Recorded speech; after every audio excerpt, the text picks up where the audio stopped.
वालिदैन की लापरवाही और उनका पोलियो के कतरों से इनकार।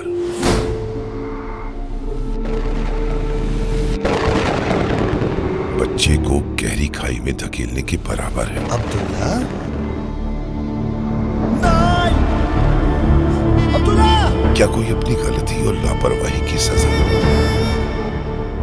अपने बच्चे को माजूरी की सूरत में दे सकता है? जरा सोचिए, अपने बच्चे के लिए यह फैसला आपको करना है। पोलियो एक खतरनाक बीमारी है जिसका कोई इलाज नहीं, इसलिए पोलियो टीम जब भी दरवाजा खटखटाए